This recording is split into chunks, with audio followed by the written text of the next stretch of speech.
임기라고 하는 거는 취임하면서 국민들과 한 약속이니까 어떤 압력이 있더라도 제가 할 소임은 다 할 생각입니다.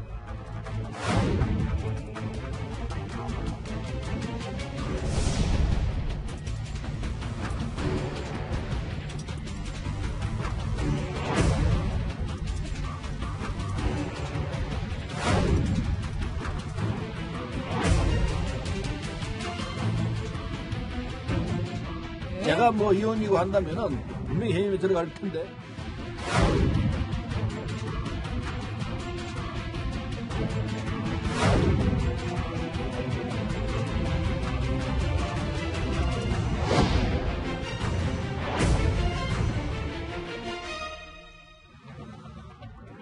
예, 월요일 뉴스탑10 바로 여기부터입니다.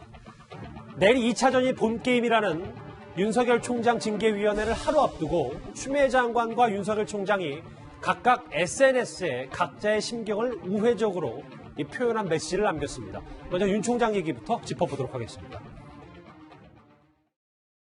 이렇게 업무에 빨리 복귀할 수 있도록 신속한 결정을 내려주신 사법부에 감사드립니다. 대한민국의 공직자로서 헌법 정신과 법치주의를 지키기 위하여 최선을 다할 것을 약속드립니다.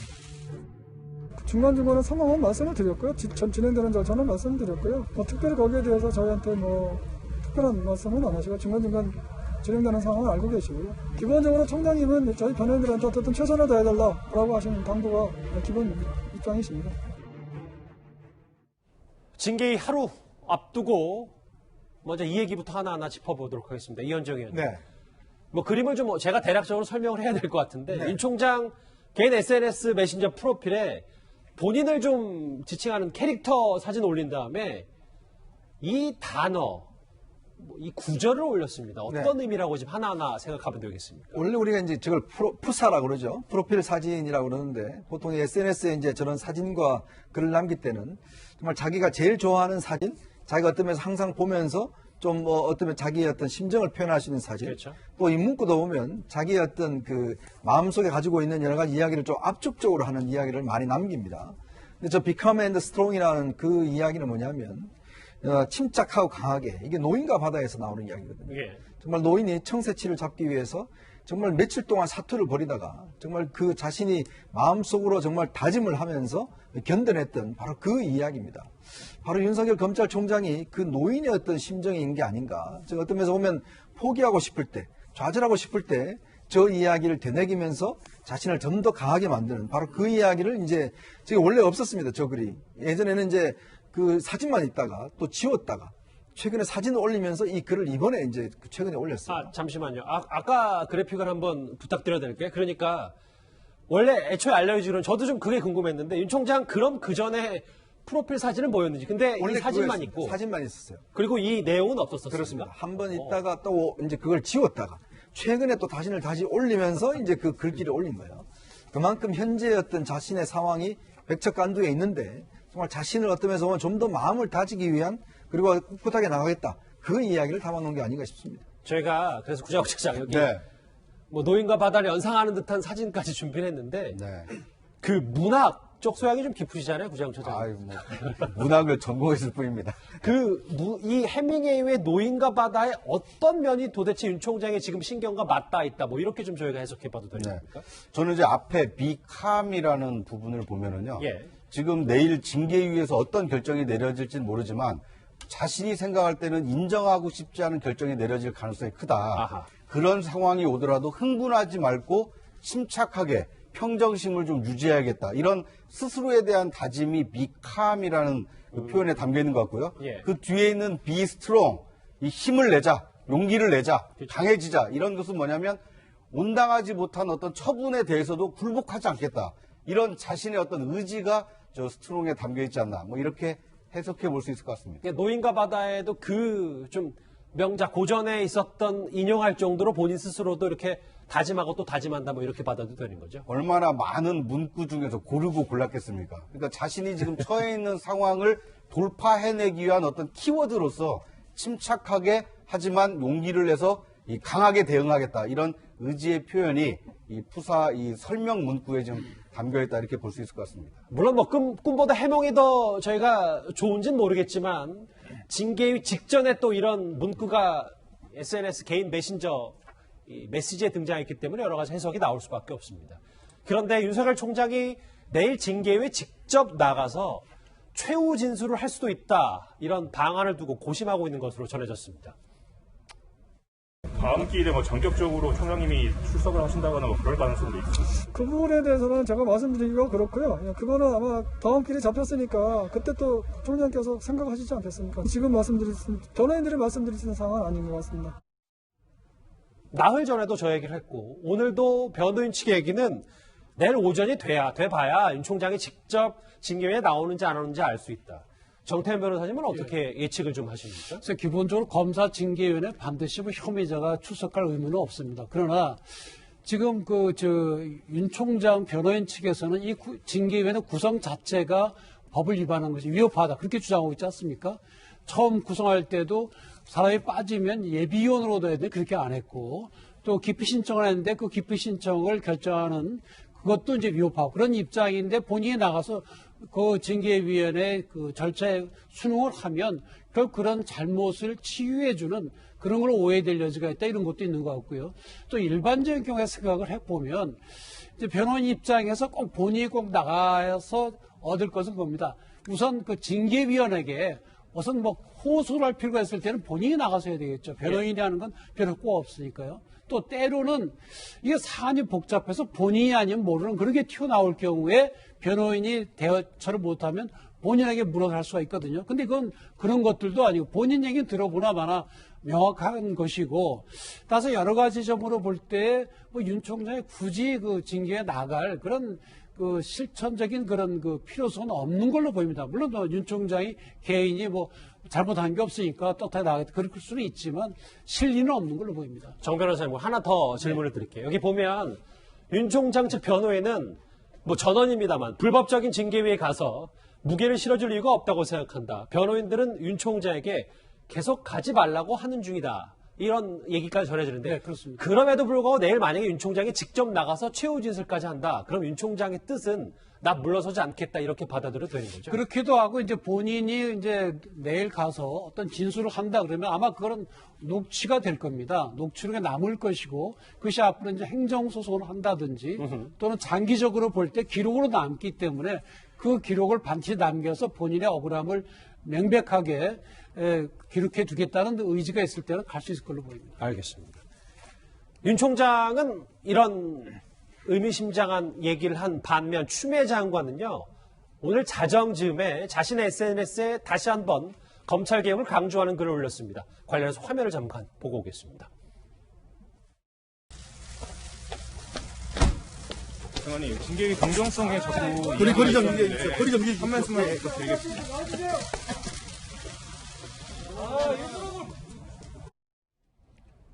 조성호 대변인님. 네. 지난주 국회 본회의장에서 네. 뭐 카메라를 좀 의식한 듯한 여러 가지 검찰 개혁 관련된 책을 올렸던 사진도 기억하실 텐데 네.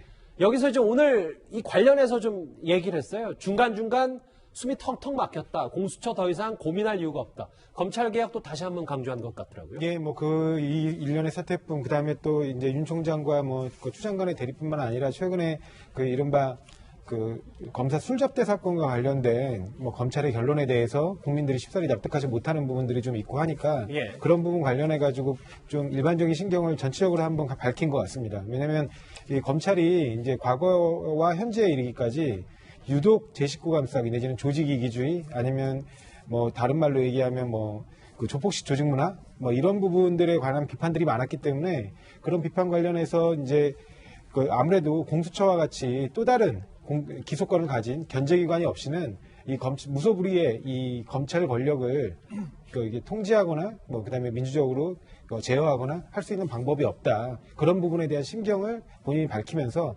공수처 출범의 필요성 그리고 지금 이제 출범하고 곧 구성될 공수처 제도의 당위성을 강조한 것으로 보입니다. 이게 책이 지금 검찰 비판한 책이잖아요. 예, 맞습니다. 네. 그 읽으면서 네. 시점도 그렇고 메시지도 좀 징계 직전에서 여러 가지 해석도 또 나오는 거고. 네네, 그렇습니다. 다음 화면을 볼게요. 이 책 말고도 자정쯤에 추 장관이 본인 SNS에 또 하나 올린 게 있습니다. 이현정 의원님. 네. 브라질의 여성 대통령을 언급했는데 이 이유는 뭡니까? 추 장관이 어떤 걸 또 한번 문제 제기하고 싶었던 거예요? 그러니까 지우마 호세프 대통령이라고 브라질 여성 대통령이 이제 룰라 대통령 이어서 이제 대통령을 했는데요. 문제는 이분이 여러 가지 이제 개혁 정책을 하다가 나중에 탄핵이 당했습니다. 예. 이 탄핵에 이제 국가 재정을 손실을 입혔다는 혐의로 해서 결국 이제 탄핵을 받아서 이제 대통령직에 내려오는데 그거와 다른 이제 이 위기의 민주라는 다큐멘터리가 있어요. 이건 뭐냐면 결국 이제 이 다큐멘터리 내용은 예를 들어서 이 지우마 호세프 대통령이 뭔가 개혁을 하려고 하는데 기존의 기득권 세력들이 어떤 면에서 보면 이제 반발을 했고 여러 가지 만들어서 대통령을 탄핵했다 이런 내용이거든요. 근데 요즘 뭐 추미애 장관이 이제 영화 보실 시간도 꽤 있으신 것 같아요. 아마 이런 다큐멘터리를 보셔서 이게 어쩌면 참 이 검찰권에 대한 즉 기존의 그 어떤 보수 언론과 검찰이 결탁해서 대통령을 몰아낸 이 부분에 아마 본인이 상당히 이제 인상 깊게 본 것 같은데. 잠시만요. 여기 그 글 중에 여기 깨시민이라는 단어가 깨시민이 검찰도 감시하고 언론도 감시하던 이 깨시민이 과거 노무현 전 대통령이 자주 썼던 단어 그렇습니다. 아니겠습니까? 뭐 깨어있는 시민 뭐 이런 뜻인데요. 글쎄 이제 이거를 지금 우리의 상황으로 어떤 면에서 등치시켜서 지금의 상황을 이제 설명하고 있는데 저는 정반대의 상황도 있을 수 있다고 봅니다. 그건 뭐냐면 지금 권력을 잡은 사람이 누굽니까? 결국 이제 문재인 대통령과 여당이 지금 권력을 잡고 있는 거 아니겠습니까? 자, 그런 상황에서 어떤 면에서 보면 지금 이 대법원, 법원, 그다음에 이제 검찰 즉 자기 사람들로 예를 들어서 다 배치를 해놨잖아요. 예. 뭐 그런 상황인데 그런 상황 속에서 어떤 면에서 보면 지금 검찰총장이 권력을 향한 수사를 하려고 하니까 지금 검찰총장을 어떤 면에서 보면 몰아내려고 하고 있다는 게 이제 지금 야당의 시각 아니겠습니까? 자, 그런 상황에서 본인이 지금 어떤 면에서 보면 이게 언론과 어떤 이 검찰에서 공격을 당하고 있다. 이렇게 이제 빙의를 하시는 것 같은데 글쎄요. 사람이 보는 관점마다 다르겠지만 예. 브라질 상황도 브라질에서 관점에서 보면 여러 가지가 해석이 있을 수 있을 겁니다. 혐의가 있었기 때문에 룰라 대통령도 구속이 됐고 또 뭐 호세프 대통령도 마찬가지고 그렇다면 지금의 추미애 장관은 자기의 보고 싶은 것만 보는 게 아닌가. 즉 모든 상황들을 두루두루 보는 게 아니라 검사 딱 1년 한 여자 변호사의 어떤 책을 가지고 검찰이 이렇게 썩었다. 라고 본인이 뭐 정말 떨린다라고 이야기할 정도인데 글쎄요. 검사 1년 하고 검사 세계를 다 한다라고 이야기할 수 있을까요? 추 장관이 판사 1년 한 사람이 판사 세계를 다 한다라고 비판한다면 저 판사 역할을 한 10년 한 추 장관이 그걸 보고 감동을 받을까요? 글쎄 모든 게 다 다면적인 거 아니겠습니까? 물론 뭐 기간이 뭐 절대적인 수치는 아닐 텐데 근데 이현정 의원님 말씀하신 비슷한 내용이 하나 있어요. 다음 화면을 좀 볼까요? 현직 검사가 여기 뭐 이름 석자도 본인 실명으로 공개를 하면서 19년 전 1년 검사 생활한 변호사가 쓴 책만 검찰 비판한 책만 열심히 들여다보고 계시니 대다수 검찰 구성원들이 얼마나 그들을 얼마나 제대로 이해하고 계실지 의문이다. 내부 게시판에 현직 검사가 추 장관을 이렇게 비판했습니다. 근데 이 책의 제목이 내가 검찰을 떠난 이유라고 되어 있거든요. 그래서 보면 실제로 1년 검사를 하고 이제 사직을 해서 변호사 하신 분인데 예. 이게 다른 직역도 마찬가지지만 검사 1년 차는 신입사원이거든요. 그래서 부장을 잘 만나면 훌륭한 검사로 발전이 되고 그 가르쳐 주는 사람이 시원찮으면 영 시원찮게 되는 그런 경우들이 있거든요. 근데 1년 동안에 계속 배우는 기간입니다. 그래서 한 5년 배우면 혼자 내버려둬도 사고는 안 칩니다. 한 10년 배우면 스스로 혼자 일을 해낼 수가 있죠. 뭐 지금 말씀은 예. 좀 시청자의 이해를 돕기 위해서 좀 쉽게 말씀하시는 그렇죠. 근데 이분을 뭐 폄하하는 건 아닌데 1년 검사 생활해가지고 검찰이 무엇인가를 알기는 굉장히 부족한 시간이고요. 또 저 책에 써놓은 검찰의 비리나 이런 거는 저분이 검사할 때 일어난 일이 아니고 변호사가 개업에 쭉 보니까 검찰에 이런 비리가 있더라 이런 이야기인데 예. 내가 검찰을 떠난 이유와 거기에서 있는 검찰 비리하고 전혀 매치가 안 되죠. 물론 뭐 검찰이 잘못한 거 있으면 개혁을 해야 되지만 예. 저걸 보고 그 추 장관께서 감동을 받았다 그러면 이거 앞뒤가 안 맞는 거죠. 그러니까 현직 검사에게는 오히려 최근에 있었던 윤 총장 징계권 관련해서 검찰들의 반발 목소리를 더 들어야지 이런 책 하나에 대해 집중하진 말자 뭐 이런 얘기인 그렇죠. 것 같아요. 아니, 그분은 뭐 1년 검사하고 그 변호사는 그런 의견을 가질 수가 있는데 이것이 검찰의 문제점에 대한 지적으로서 추 장관의 공수가 반드시 필요하다. 그런 논거로 가기에는 상당히 그 지지 근거가 부족한 걸로 보입니다. 알겠습니다. 구정처장, 네. 오늘 공교롭게도 윤 총장도 추 장관도 각각의 의미심장한 메시지, 우회적 메시지 하나씩 내놨는데 네. 여론도 좀 한번 봐야 될 공수처법 개정안 통과에 대해서 국민 절반은 잘못된 일이라라는 의견이 조금 더 높거든요. 그렇습니다. 이 공수처법 개정안을 통과시킨 이유가 뭡니까? 야당의 어떤 비토권을 무력화시키기 위해서 공수처법 개정안을 통과시킨 거 아니냐, 이런 국민 여론이 그 압도적으로 높은 것으로 나타났습니다. 50%가 넘거든요.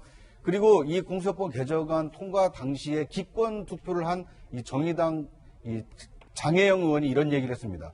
입법권자는 최초의 준법자가 되어야 된다.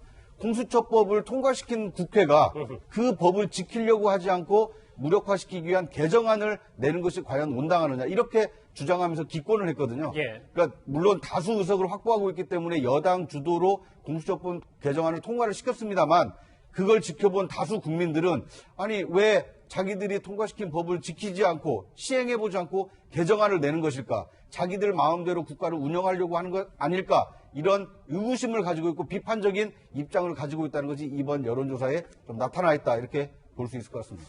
조상호 부대변님도 그러니까 만약에 국민들이 다소 조금 부정적인 여론이 있다면 그게 공수처법 자체에 대한 부정적 여론보다 이번 입법 과정에서 단독 처리한 부분에 좀 더 나쁜 점수를 줬다, 이렇게 받아들여야 됩니다. 아무래도 국회는 합의기관이니까 양측의 목소리를 다양하게 들어보고 충분히 시간을 갖고 뭐 이제 결정을 내려야 되는 게 아니냐. 그리고 여당이라면 좀 더 관용적인 태도로 합의 처리를 위해 좀 더 노력했어야 하는 거 아니냐, 뭐 이런 채찍질로 보입니다. 예. 근데 뭐 전후 사정들을 다 설명드려서 그 부분을 다 이해시키기 어려운 측면들이 있기 때문에 예. 현재 한 150일가량 지금 공수처 출범이 늦어지고 있는 부분에 대해서 정부 여당으로서는 어떤 성과를 내야 되는 입장에서 굉장히 좀 심리적인 압박이 있는 상황이었거든요. 예. 그래서 그런 부분들을 다 한번 아울러서 검토하신다면 뭐 전체적으로 나중에 시간이 흘러갔을 때 어차피 공수처 출범 자체를 다수가 원하시기 때문에 그 부분에 대해서 뭐 평가가 있을 것이라고 봅니다. 알겠습니다.